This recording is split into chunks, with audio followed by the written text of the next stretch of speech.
सर्वोच्च न्यायालय के अधिकार क्षेत्र में वृद्धि करने का अधिकार किसे होता है? सांसद को होता है। सर्वोच्च न्यायालय के जो अधिकार क्षेत्र है उसमें वृद्धि करने का अधिकार किसे होता है? तो सांसद को होता है। सर्वोच्च न्यायालय के जो क्षेत्राधिकार है उसमें वृद्धि करने का अधिकार किसे है? तो सिर्फ और सिर्फ सांसद को है दोस्तों। नेक्स्ट है, अगर सर्वोच्च न्यायालय का जो अधिकार क्षेत्र है उसमें वृद्धि करना है तो कौन करेगा वृद्धि? मात्र सांसद करता है। सर्वोच्च न्यायालय के न्यायिक कामकाज के लिए किस भाषा का प्रयोग किया जाता है? तो अंग्रेजी, मात्र अंग्रेजी का, ना कि हिंदी अंग्रेजी का। सर्वोच्च न्यायालय में जो न्यायिक प्रक्रिया होता है उसका कामकाज किस भाषा में किया जाता है? तो केवल और केवल अंग्रेजी भाषा में किया जाता है। सर्वोच्च न्यायालय के न्यायिक कामकाज बोल रहा है, ठीक है, तो किस भाषा का प्रयोग किया जाता है? अंग्रेजी का। सर्वोच्च न्यायालय किस संस्था का निरीक्षण कर सकता है? तो अपने अधीनस्थ जितना भी न्यायालय है उसको कर सकता है। सर्वोच्च न्यायालय किस संस्था का निरीक्षण कर सकता है? तो केवल अपने अधीनस्थ न्यायालय जो आता है उसको कर सकता है। संविधान के भाग 6 में अनुसूचित 233 से 237 अधीनस्थ न्यायालय से संबंधित प्रावधान है, ठीक है, जो उच्च न्यायालय के अधीन होते हैं तथा इनका गठन राज्य अधिनियम कानून के द्वारा होता है। अधीनस्थ न्यायालयों का निरीक्षण करने का अधिकार सर्वोच्च न्यायालय को प्राप्त है। भारत में न्यायपालिका है क्या? एक संसद के अधीन? नहीं, स्वतंत्र है। भारत में न्यायपालिका क्या है? एक स्वतंत्र है। न्यायपालिका जिसे जुडिशरी कहते हैं या जुडिशियल सिस्टम या जुडिकेचर भी कहा जाता है। किसी भी जनतंत्र के लिए 3 प्रमुख अंग में से एक अंग है। 2 अंग है, कार्यपालिका और व्यवस्थापिका, ठीक है। जो एग्जीक्यूटिव होता है एवं एग्जीक्यूशन होता है, ठीक है, एडमिनिस्ट्रेशन होता है। न्यायपालिका संप्रभुता संपन्न राज्य की तरफ से कानून का सही अर्थ निकालती है एवं कानून के अनुसार न चलने वाले को दंडित करती है। भारत की सर्वोच्च न्यायपालिका का शीर्ष सर्वोच्च न्यायालय है जिसका प्रधान न्यायाधीश होता है। तो भारत में न्यायपालिका एक क्या है? स्वतंत्र है। भारत में न्यायपालिका का स्वरूप कैसा है? एकीकृत है। भारत में जो न्यायपालिका है वो क्या है? एकीकृत है। भारतीय संविधान के अनुसार त्रिस्तरीय न्यायपालिका है। कितनी स्तरीय है? त्रिस्तरीय न्यायपालिका है, जिसमें सर्वोच्च न्यायालय सबसे बड़ा है, फिर हाईकोर्ट है, फिर स्थानीय न्यायालय है, ठीक है। न्यायपालिका स्वतंत्र और मजबूत व्यवस्था है जो संविधान और नागरिकों के मूल कर्तव्यों को संरक्षण के तौर पर जानी जाती है। मूल अधिकारों को संरक्षण देता है। नागरिक का जो मूल अधिकार है उसको संरक्षण देता है और संविधान को व्याख्या करता है। भारत में न्यायपालिका का स्वरूप कैसा? एकीकृत है। राष्ट्रपति और उपराष्ट्रपति के निर्वाचन में विवाद के मामलों को किसको प्रस्तुत किया जाता है? तो सर्वोच्च न्यायालय को प्रस्तुत किया जाता है। राष्ट्रपति या उपराष्ट्रपति का जो इलेक्शन से संबंधित, निर्वाचन से संबंधित जो भी विवाद होगा वह किसको प्रस्तुत करना होता है? तो भारत के उच्च न्यायालय को, यानी सुप्रीम कोर्ट को देना होगा।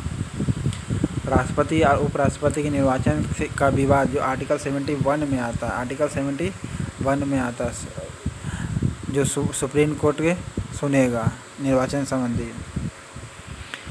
आर्टिकल 71 यानी 71 में उपराष्ट्रपति और राष्ट्रपति का जो विवाद है वह सुप्रीम कोर्ट सुनेगा। आर्टिकल किसके अंतर्गत में? 71 के अंतर्गत में। विवाद को 71 के तहत किया जाता है। राष्ट्रपति और उपराष्ट्रपति के चुनाव संबंधी विवाद को किसको?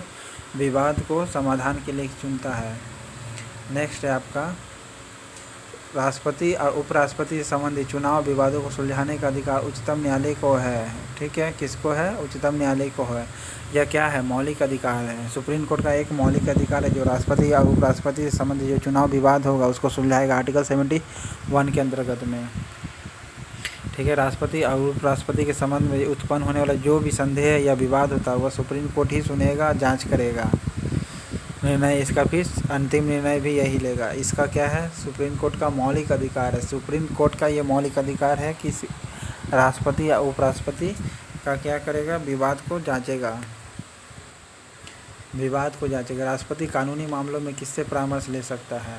तो सिर्फ सुप्रीम कोर्ट के 143 के अंतर्गत में मांगेगा तब। सुप्रीम कोर्ट राष्ट्रपति से अगर मांगता है परामर्श तब आर्टिकल 143 के अंतर्गत में सुप्रीम कोर्ट से परामर्श ले सकता है 4 वरिष्ठ जजों के से कानूनी मामले में। उच्चतम न्यायालय को परामर्शदात्री बनाया गया है क्या? किसके अंतर्गत में? आर्टिकल 143 के अंतर्गत में। सुप्रीम कोर्ट को क्या बनाया गया? परामर्शदात्री बनाया गया, आर्टिकल 143 143 के अंतर्गत में परामर्शदात्री बनाया गया है। ठीक है, 143 के अंतर्गत में क्या बनाया गया? परामर्शदात्री बनाया गया है। आर्टिकल 143 के अंतर्गत में न्यायिक पुनराविलोकन का अधिकतर किसे कहते हैं? तो न्यायिक पुनराविलोकन कौन करता है? तो सुप्रीम कोर्ट, मात्र सुप्रीम कोर्ट ही कर सकता है न्यायिक पुनराविलोकन। पुनरावलोकन कौन कर सकता है? केवल से केवल सुप्रीम कोर्ट करता है, जिसके अंतर्गत कार्यकारिणी के कार्यों तथा कभी कभी विधायिका के कार्यों की न्यायपालिका द्वारा पुनरीक्षण यानी रिव्यू किया जाता है। दूसरे शब्दों में न्यायिक पुनराविलोकन से तात्पर्य है कि न्यायालय की उस शक्ति से जिस शक्ति के बल पर वह विधायिका द्वारा बनाए गए कानून एवं कार्यपालिका द्वारा जारी किए गए जो आदेश, विधायिका ने क्या बनाया है? जो कानून बनाया एवं आदेश जो देता है कार्यपालिका जो आदेश दिया या कोई विधायिका लॉ बनाता है, तथा प्रशासन द्वारा किए गए कार्यों की जांच करना, प्रशासन के ने जो काम किया उसकी जांच करना है, मूल ढांचे के अनुरूप है या नहीं ये देखना है।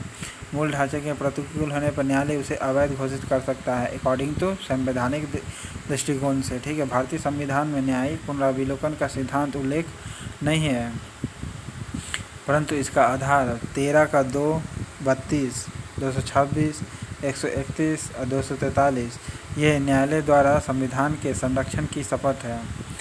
ठीक है, 13 का 2, 32, 226 और 131, 243, 243 और न्यायाधीशों द्वारा संविधान के संरक्षण की शपथ है।